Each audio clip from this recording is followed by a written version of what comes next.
Bond మేళంతో మీ ముందుకు రాబోతున్న హర్ష్ రోషన్ మాటల్ని వినేద్దాం. Thank you so much. నేను ఎక్స్పెక్ట్ చేయలేదు, మామూలు ఎనర్జీ లేదు మీ దగ్గర.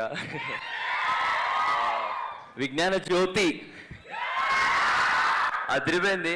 మళ్ళీ ఈ సినిమా మంచి సక్సెస్ అయిన తర్వాత మళ్ళీ ఈ కాలేజ్కి వచ్చి ఈసారి కరెక్ట్గా స్పీకర్ పనిచేస్తూ మనం ఈసారి గట్టిగా ప్లాన్ చేద్దామని కోరుకుంటున్నాను. అంటే ఏం లేదు, ఆ స్పీకర్ వల్ల మీ అందరికీ సరిగ్గా పాట అర్థం కాలేదేమో అని నా ఫీలింగ్. బట్ మీరు తర్వాత ఫోన్లో కానీ ఎక్కడైనా కనెక్ట్ చేసి మీరు పాట వినండి, you will definitely love it. ప్రేమలో లాస్ట్ ఇయర్ సేమ్ ఈ ఫిబ్రవరి టైంలోనే ప్రేమలో సాంగ్ ఒక కాలేజ్లోకి వెళ్ళి ఇలా ఈవెంట్ చేసి రిలీజ్ చేసాం. ఈరోజు నేను ఫస్ట్ టైం ఒక ప్రొటాగనిస్ట్గా సినిమా చేసిన తర్వాత మీ కాలేజ్కి వచ్చి నా first time as a main లీడ్గా ఫస్ట్ సాంగ్ తిప్పుకుంటున్నా లాంచ్ చేయడం అనేది నాకు very very special. Thank you so much.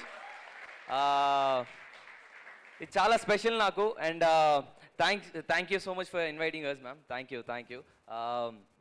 Coming to band Melam, court చేసిన తర్వాత చాలా కథలిని ఏంటి ఎలా అని ఆలోచించుకున్న టైంలో కోన వెంకట్ సార్ ఒక బ్యూటిఫుల్ కథ తీసుకొని వచ్చారు.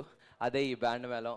ఒక ప్యూర్ ప్రాపర్ భావమర్దల కథ, ఒక మంచి రామ్ కామ్. మీరు నాకు తెలిసి ఈ సినిమా చూసిన తర్వాత చందు జాబిలి కంటే రాజీని యాదగిరిని బాగా గుర్తుపెట్టుకుంటానని అనుకుంటున్నాను. అండ్ ఈ సినిమా మీకు తప్పకుండా నచ్చుతుందని కోరుకుంటున్నాను. చందుని వేరే లెవెల్ ఎనర్జెటిక్గా చూస్తారు మీరు ఈ సినిమాలో. నేను నన్ను క్యారెక్టర్ ప్లే చేయడం నాకు చాలా హ్యాపీగా ఉంది. Thanks for coming. Thank you so much. పాట ఎలా అనిపించింది? Band Melam releasing on.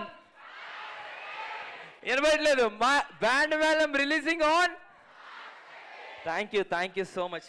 Roshan, మాదొక రిక్వెస్ట్, మిమ్మల్ని అక్కడ కామ్గా కూర్చోమంటున్నారు ఫ్యాకల్టీ. మ్యామ్ మీరు తప్పకుండా హాలిడే ఇవ్వాలని కోరుకుంటూ నేను మీ కాలేజ్కి వచ్చి మీ స్టూడెంట్స్ అందరిని తీసుకెళ్ళిపోతాను. Thank you so much ma'am. Thank you Roshan. ఖచ్చితంగా మనం వెళ్ళిపోదాం లేండి మామ. లేదు ఉండండి, మీరు ఉండాలి. అండ్ వెనకాల పోస్టర్లో ఒక లుక్ ఉంది కదా మీ ఇద్దరిది ఒకటి, అదొకసారి రీక్రియేట్ చేస్తారా ఫర్ అస్? ఎస్. నరిస్తే వెయిట్ ఉంది, ఎలా ఎత్తుకోను. మా కోసం ఒకసారి ఆ పోస్టర్ కొంచెం సేపు వెయిట్ భరించండి.